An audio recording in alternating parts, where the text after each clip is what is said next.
pungli! Kasus pungli! Nasib Kapolsek di Wakatobi dicopot usai viral demo pungli, kini diperiksa Propam Polda Sultra.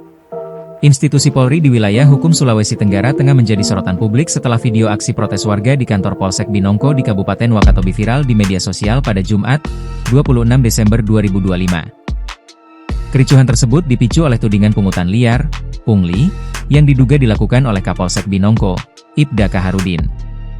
Dalam rekaman berdurasi 1 menit 39 detik, terlihat ketegangan antara sejumlah warga dengan petugas di dalam kantor polisi.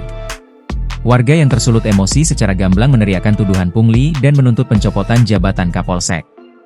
Meski detail mengenai nominal atau jenis layanan yang dipungli belum dirinci secara terbuka, desakan massa yang masif menunjukkan adanya keresahan kolektif terhadap kepemimpinan di Polsek setempat. Menyikapi kejadian tersebut, Kapolres Wakatobi, AKBP I Gusti Putu Adiwe, mengatakan kalau pihaknya masih melakukan pendalaman mengenai kejadian tersebut. Kami berkomitmen menjunjung tinggi profesionalisme dan tidak akan mentolerir setiap bentuk pelanggaran anggota.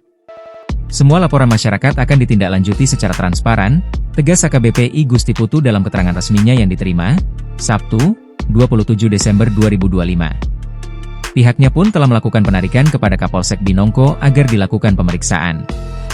Saat ini, kata AKBP I Gusti Putu Adiwe, Ibda Kaharudin resmi ditarik ke Polda Sultra guna menjalani pemeriksaan intensif oleh Bidang Propam dan Itwasda Polda Sulawesi Tenggara. Kapolres menunjuk PS Kasat Polairut Polres Wakatobi, Ibda Muhammad Ardian Syahraanti, sebagai pelaksana harian, PLH, Kapolsek Binongko. Download Tribun X sekarang, menghadirkan lokal menjadi Indonesia.